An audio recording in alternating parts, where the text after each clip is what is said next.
can be annoying. Okay.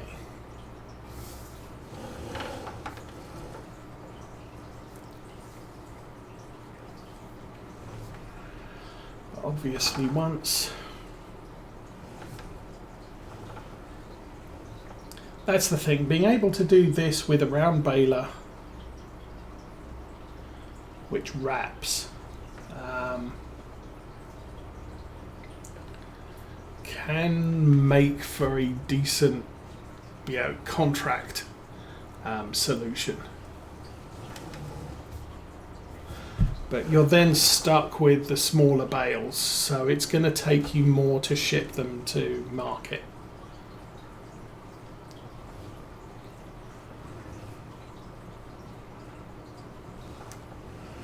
I like doing the big bales with the X tractor just because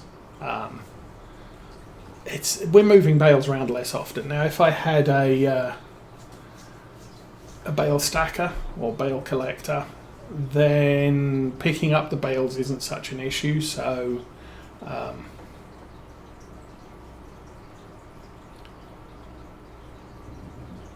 having them wrapped on the field just works out a little bit better. But to be fair, you know, because we're having to move the bales off the field to the wrapper in order to have them wrapped in a location where they're not going to be such a pain for now. Yeah, obviously the next thing I want to do here is probably put lime down on the fields. Stop and get out.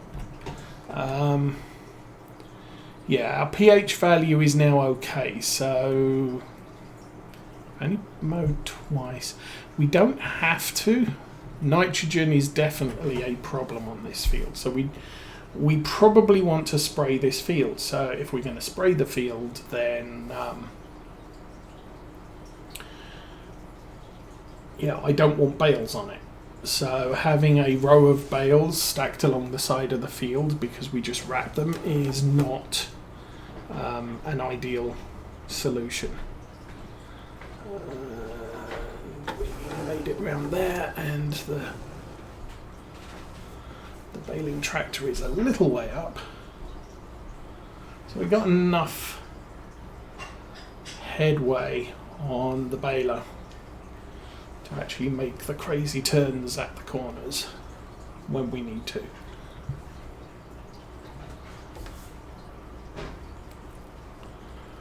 So we go up, we go down. Hopefully that tab on the right is wide enough. Oh, sorry, the windrower is wide enough for 2 passes along that this section to our right.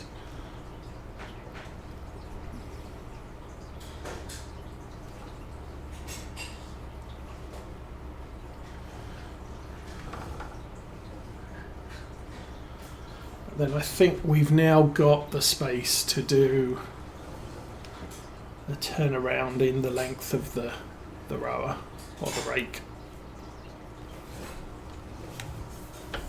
Yeah. Oops. So there doesn't seem to be full working width per the graphic of the rake on here.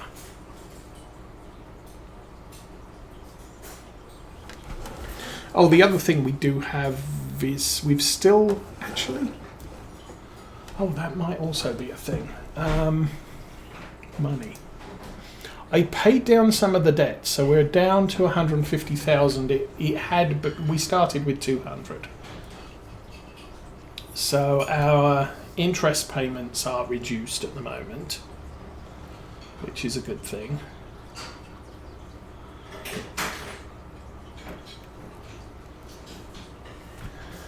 But it does mean we've got a spare 350,000 if we need it. I think that field there has 1 more month Might not. No, we might be at, that might actually be a contract again.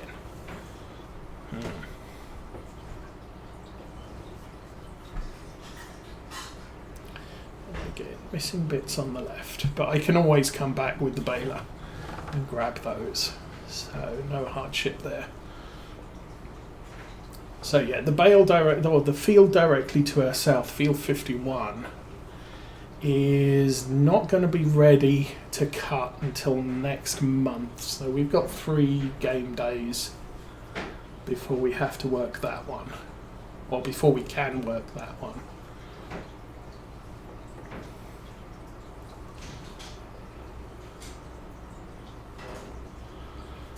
And that does mean we might get another cut on this field.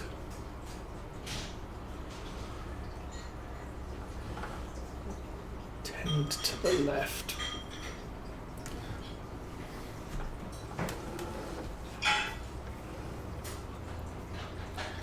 And that is in exactly the wrong place.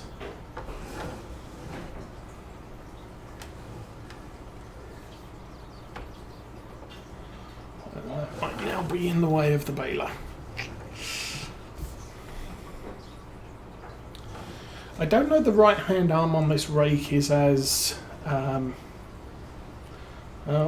yeah, maybe it is as problematic as the left, I was going to say, but no. It looks like the outermost wheel on the rake can be a bit of a hit or miss affair for picking up grass.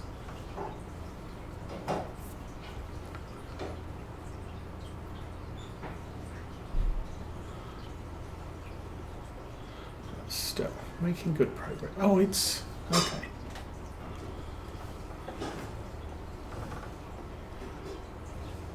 I thought it was close to midday. It's actually only 7 or 11. So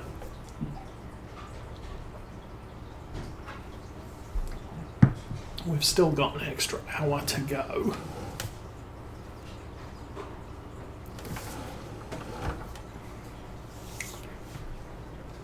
Oh, and for the YouTube people, I noticed I did get a new follower.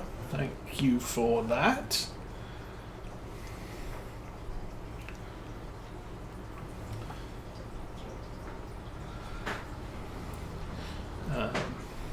What I usually do is this is, yeah, obviously Saturday stream. I will release an hour's worth of video tomorrow on YouTube. Then again on Monday and Tuesday, and if there are more, you know, if the stream runs longer than 3 hours, there may be additional video drops on Wednesday, Thursday as we go. Now we are coming up to next weekend is going to be a holiday weekend. So number one, we're not expecting the kids to be available because they usually go to the Upper Peninsula to play with their grandparents. But that does mean there will be a stream on Monday. And holiday stream, well, I drop 2 hours, 1 hour of video per day on YouTube. So if I stream on a holiday, then we do end up with more delay on one set of videos. The earliest I'll release anything is obviously tomorrow at 9. But then all subsequent videos will drop at 6 o'clock in the morning until I run out of half-hour slots.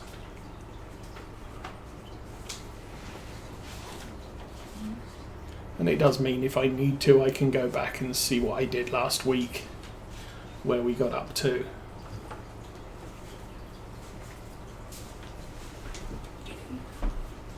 Look up stuff. And all the rest of the things. So yeah, 2 headlands on this rake. Does work out just right. I just need to position the camera so I can gauge the edge of the the rake. We're not driving particularly straight here.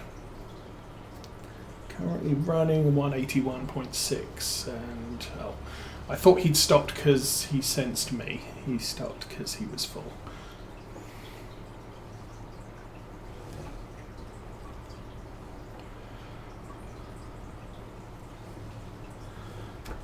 And definite not straight bit at the end here.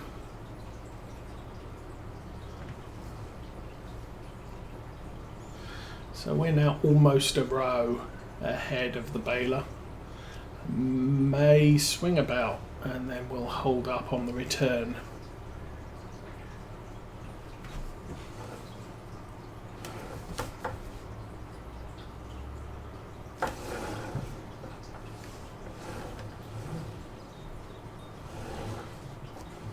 And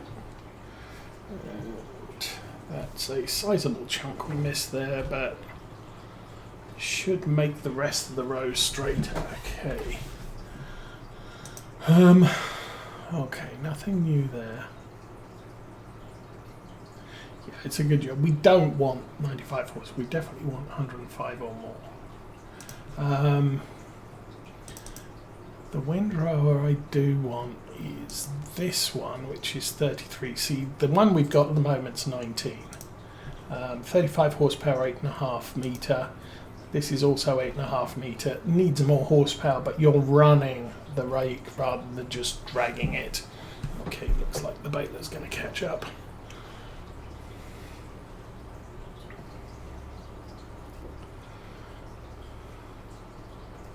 But yeah, eventually, as we increase the number of cows or as time goes by, we will probably be looking into slurry tanker. And we can put that on the grass as opposed to the arable fields, just to improve the yield. Again, we're running reasonably straight here, so this is kind of straightening up what we have left to row.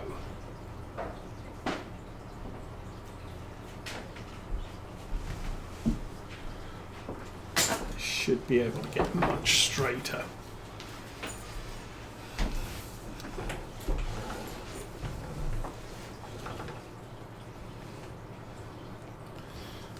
Missed a bit at the top too. Oh well. And the baler needs emptied again.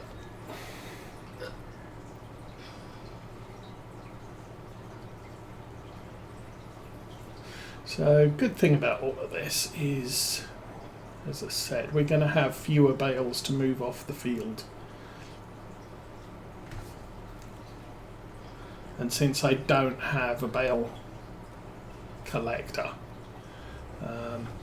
yeah, we have to stab each and every one and move them individually.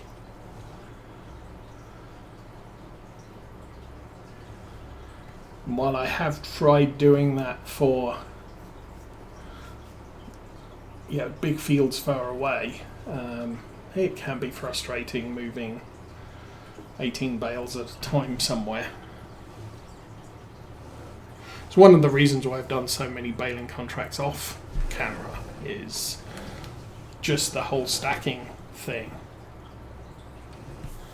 A lot of the smaller fields come with the Schmetterling 3-point attach system.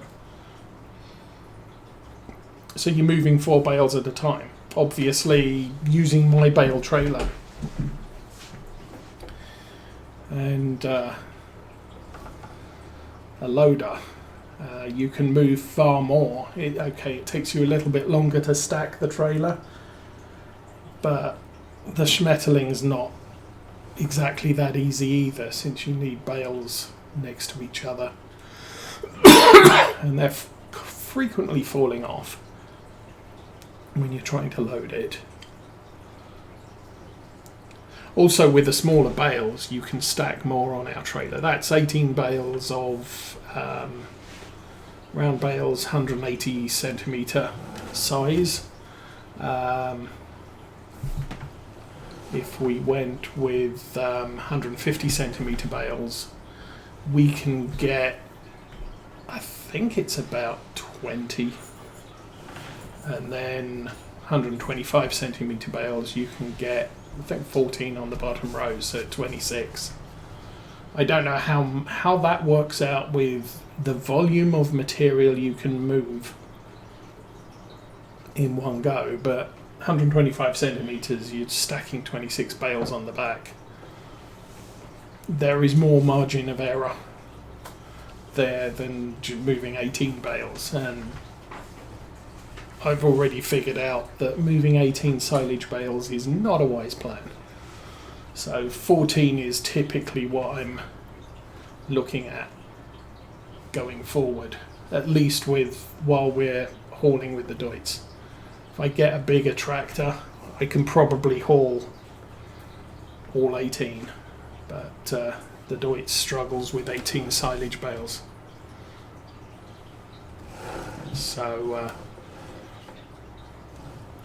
I'll just stick with 14. So that's 10 on the bottom and then a single row along the top.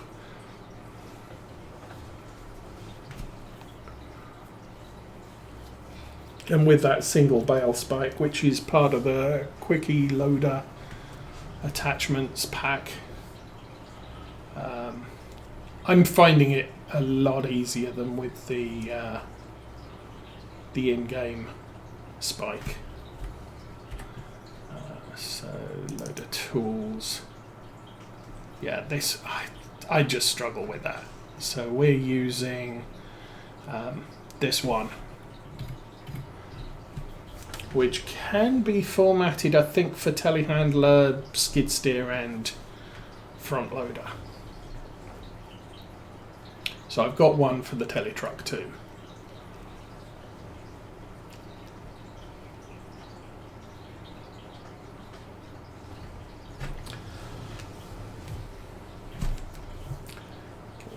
Reposition the camera and not getting greatest width on the left, but I'm going to guess we've got about 3 more rows to do. Then we'll jump into the dude on the left and see how close we are to making a bale. Obviously, I mean, the thing is this is all our grass, so and it's our baler, so we're not going to lose any product. When you're doing a contract with borrowed equipment, anything left in the baler at the end of the contract is you lose, so you don't really need to collect it. I'm still trying to figure out how much product on the ground maps to how many 1,000 litres. Obviously the easiest way to do that is how many bales do you get in a row, and it looks like we get about 2, and 2 big ones from this yield. So, but this is a big field, so you still going? You're still going, that's good. Do want to look at contracts though. Is field 50 baling? No. So we don't have baling on that top field yet. I might have left that till August. I know this field we did in July. So 1st of September it's ready again. I think I did the hay contract on that field ahead of us 53 in August. So that won't be ready for a contract until September, October. I definitely did the field to our south in August, so that's definitely October. Once we've cut it in October, there won't be any more cuts on that until winter. I think we are going to get another cut out of this field, so that'll be another guessing 70,000 income from silage.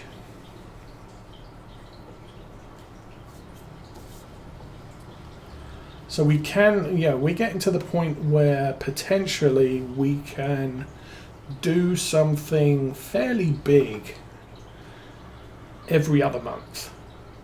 Well, yeah, every other month, because we sold our silage bales in August, which we made in July. These we're going to make in September, and they won't be ready for sale until October. So next month we'll have a good influx of cash from our own production. And then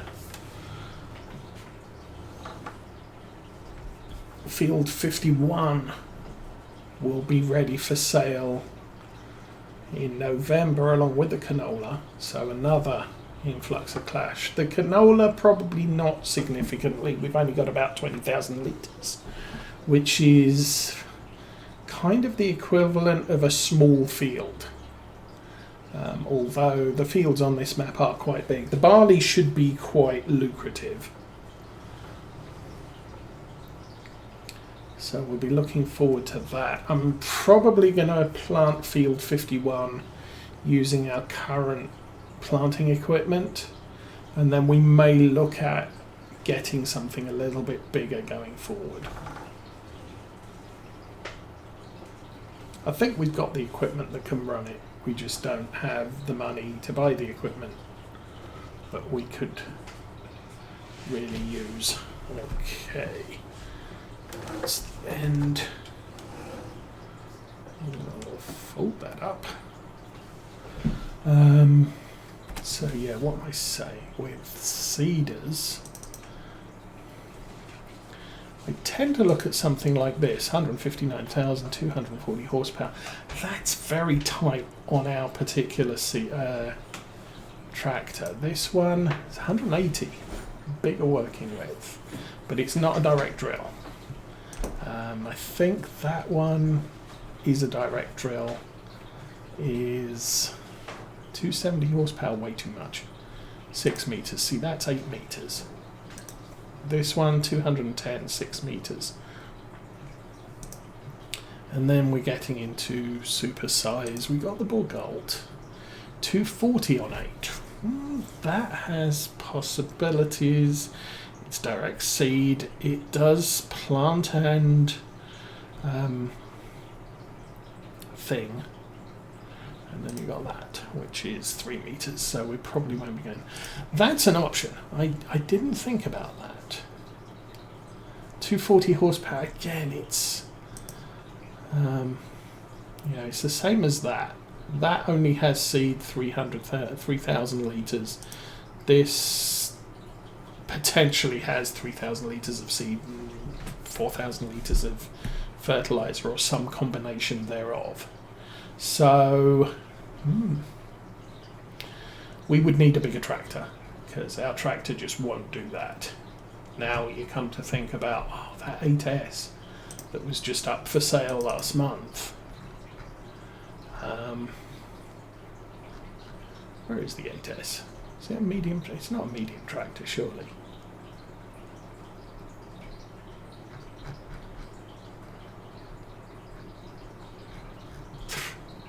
Is that a medium tractor?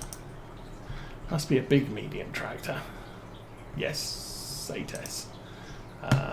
Yeah, 305 horsepower. That's probably still a little on the small side. Oh, shall we move you forward? There you go. Okay, I'm going to jump out of here and we'll jump into this guy, send him home, and go collect the bits we missed. So yeah, I'm probably not going to make another 4 bale out of this.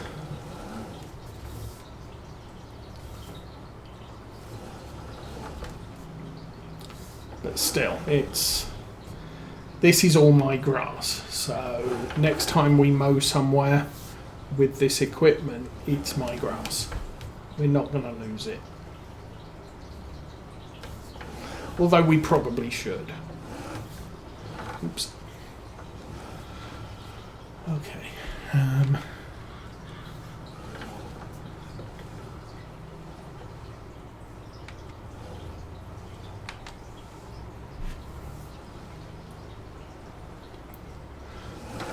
That's not a row, that's a row.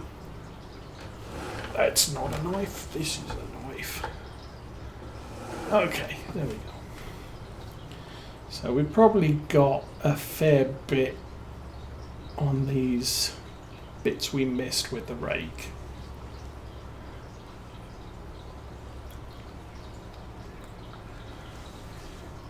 But pretty sure we don't have 7,500 litres spread over this field.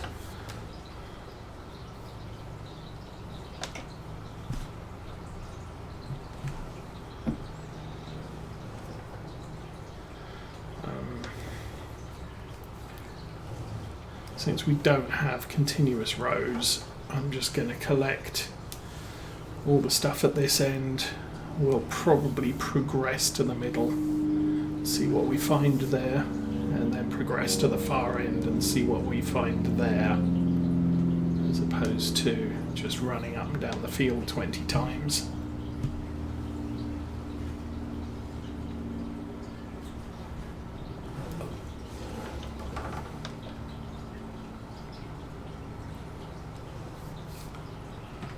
It's mostly the corners where the baler has collection issues, and it's because the tractor is following us rather than the baler following the grass line, which we can position the baler over.